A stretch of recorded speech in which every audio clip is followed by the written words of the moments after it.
winds carried the wings of death. Where they touched and who they took, none could foresee. All shall know its icy grip.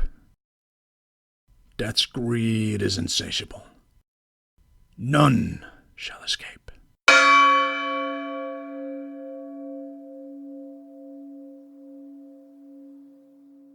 The old man knelt in the deepest depths of a prayer. He knew his time was short. "Oh God, hear my voice." There was no answer. "From the deepest depths of my being I call out to you." Silence. "Please answer my prayers." Silence. "How do I call out to you? Tell me how to beg for your mercy." Silence.